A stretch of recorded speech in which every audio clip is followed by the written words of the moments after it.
Hello out there in YouTube land. How's everybody doing? In today's premiere episode of Sayne's World, who am I? Why are you listening to me? Why are you watching me? But most importantly, who are my first musical influences and what got me started into music in the first place? Coming right up on Sayne's World.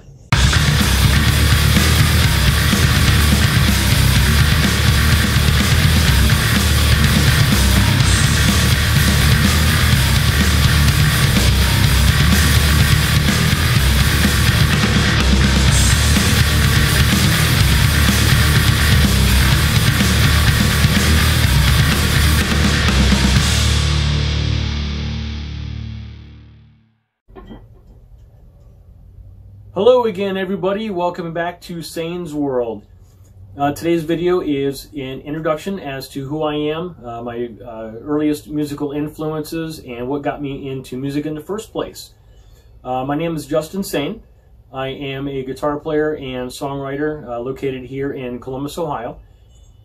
Some of my earliest musical influences, I have an older cousin. His name's Joby, and he's 4 years older than I am. And he lived about 45 minutes away. I grew up in a pretty small town just outside of Columbus called Marysville. And he still lived with his mom and dad down the south end of Columbus. So I would, go visit him on the weekends. And I was probably about 5, 6, 7 years old. And he would kind of pull me aside and take me into his bedroom. And I idolized him. So, I would follow him in there, and he would subject me to a couple different bands that pretty much formed who I am musically. The first being Kiss. And imagine 6, 7 years old and seeing pictures of Kiss for the first time, seeing the full costumes, the full makeup. Gene Simmons was probably the character that I gravitated to the most, just because he looked, they called him Demon for a reason. He looked pretty evil. He blew fire and spit out blood, and he looked cool and sounded cool. Kiss, obviously, iconic band. Their songs were huge, very anthemic. The stage shows were just, you couldn't touch them. Somebody else that my cousin Joby subjected me to was, I call him Uncle Ted Nugent. A lot of people, give him flack for, some of his political views and his hunting and this and that. I didn't care. What I heard and what I saw was, a great guitar player, very loud, full of energy. I mean, he was able to, jump over amplifiers, for Christ's sake, on stage, and it was just, he just looked cool, and had from what I saw, just coolest attitude and just full of energy, and I loved it. Played a lot of AC/DC for me, which Angus Young is a great guitar player, very simple, kind of blues style. So those were probably the first musical influences as far as my guitar playing. My dad was big into what now is called classic rock, like Bad Company, Queen, which I took a lot from as far as being very cool on stage, having a huge stage show, having the big songs, and just, being very, just theatrical on stage. Bad Company, great songwriters. I mean, just, they're legends as well. My mom was, however, into disco. She played the Bee Gees and, things like that, and the Village People, things like that. She'd like to dance. But, I didn't take that from her. But, they were, good pop songs. I mean, everybody knows, a lot of their songs. So, you have to, stick with them, stick with you for a reason. So those were my musical influences as far as, what kind of got me started. In 1978, I had a couple sets of aunts and uncles move out from here in Ohio. They moved out to Los Angeles for work, and which we'll get that into later videos. One being my Aunt Althea, who was always nearby. So they moved out there in 1978, and I think I was probably like 10 years old when I went out there for the first time.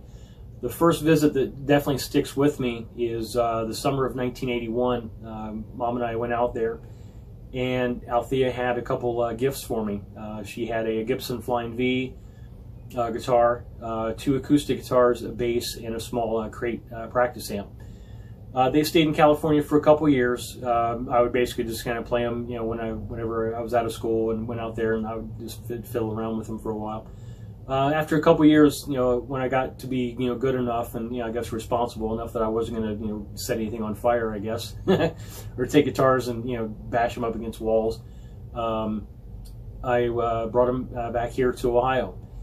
And so from there, I, you know, would basically just, you know, kind of pick here and there some songs that I liked. Basically just, you know, kind of learn the basics. I learned from like the old school Mel Bay guitar books, which, you know, to me looked like ants on a page, until I hooked up with this guitar teacher. He was pretty much the only guitar teacher in town. His name was Preston, and he had like dark hair, dark beard. He was a poor guy, more of a country guy than anything, and I wanted to learn rock songs. He would kind of had to go out of his box a little bit to teach me. But one of the first songs I remember him teaching me was the Scorpions' "Rock You Like a Hurricane," and it was, you know, good to learn that song because, you know, it's basically just bar chords, but you learn your way around, you know, the fretboard, you know, pretty well. It's basically just goes like this, very simple.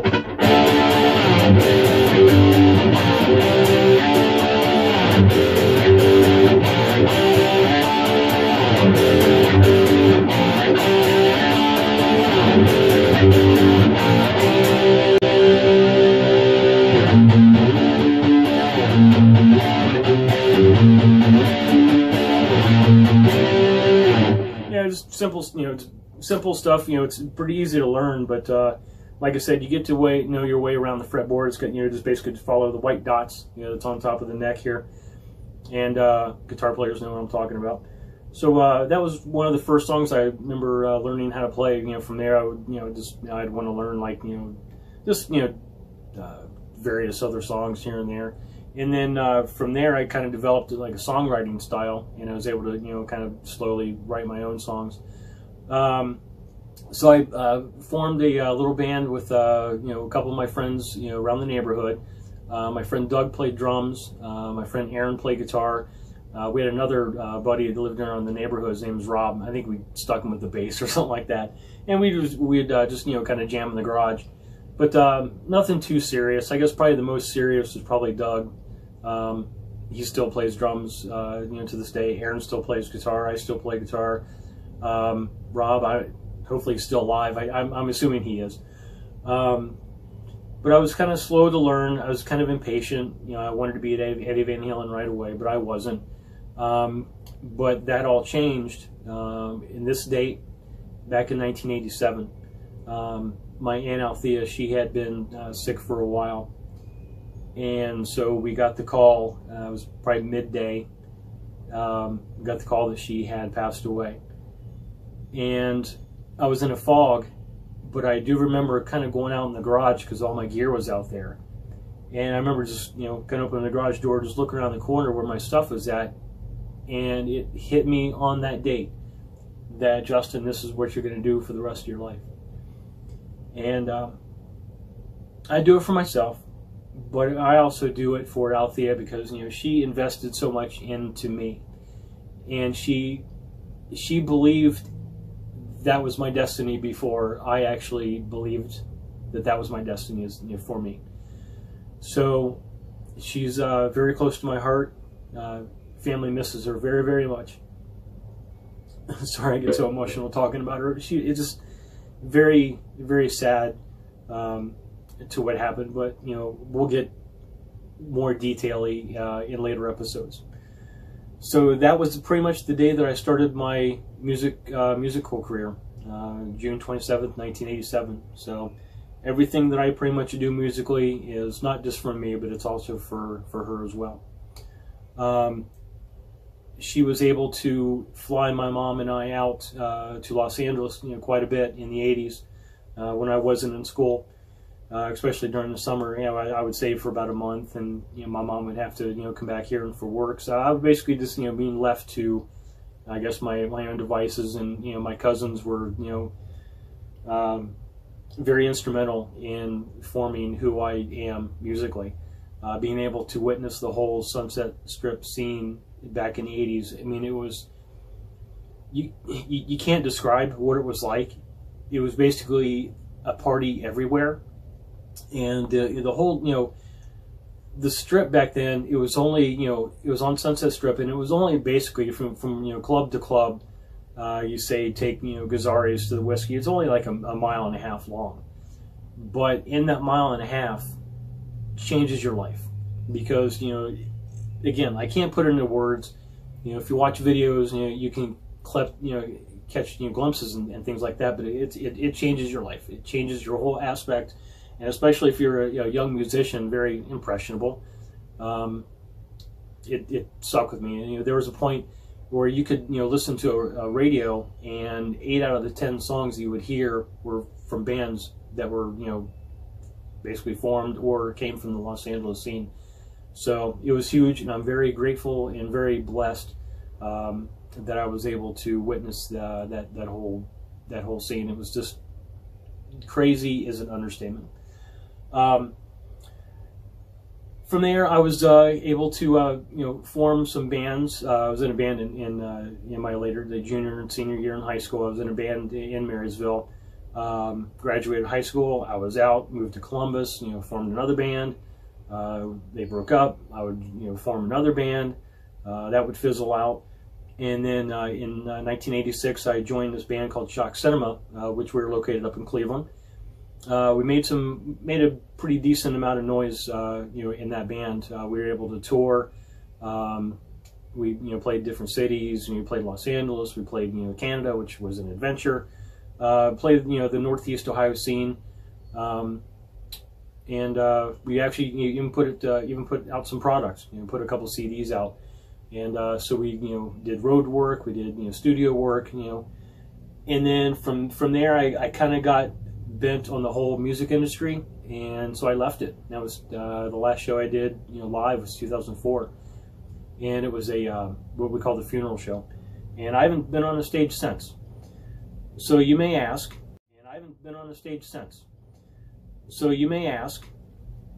what has gotten you back into music? And really the only thing I can answer you with is I love it this much. I'm pretty good at it. You know, sure, there's a million guitar players that can, you know, bury me, you know, 10 feet into the ground, but that's not really what it's all about. You know, my style is more about the songs, being less technical, and coming up with a song that, you know, who knows, maybe it might last, you know, forever in people's minds. That's my goal. With today's technology, you're able to do things, you know, on your own. As you know, you don't have to be on a major label, you know, these days. You can, you know, self-produce, self-promote, you know, distribute, you know, music on your own. Social media, you can reach, you know, thousands and thousands of people without leaving your house. Which is kind of weird, because I came from the whole marketing thing where you would actually go out in the streets and go out in the clubs, pass out flyers, and actually, you know, like talk to people, you know, face to face, which, you know, you still do, but it's, you know, obviously, you know, not done as much. So I come from, you know, getting in people's, you know, faces and just talking to people and communicating people and, you know, connecting with people. That's definitely one of my strengths, and hopefully I can, you know, build on that. So hopefully, if you like me and like the content, go ahead and hit the subscribe button on here, hit that little bell, and then whenever I upload more videos, you'll be let in on the whole thing. So a lot of the early videos, people who are going to watch these, you know, pretty much know me already. So to the people who are just getting to know me, we've got some catching up to do. So hopefully you'll join me along for this crazy adventure that I'm completely new to. So hopefully I'll do you guys justice and make you guys proud, and just, you know, I'm just an entertainer. You know, I love being on stage. You know, I love communicating with people and connecting with people. You know, and writing, you know, good solid songs. You know, like I said, I'm not a shredder. I'm not, you know, the most technical, you know, cat that you'll ever hear. But hopefully, you know, I can write some really cool tunes that you know, that you'll like and you'll dig, and we'll kind of go from there. We'll grow as we go. So, thank you very much for joining me on this adventure. It's going to be a crazy ride. I got tons and tons of stories from the past, and, you know, stars, here on down that I've been able to, fortunate enough to meet. We've got a lot of catching up to do. So that's about it for now. So thank you for watching, and we will see you again down the road. See you later. Be kind to one another. Love yourself. And stay safe in this crazy, crazy time. All right? Love you guys. For you, Althea.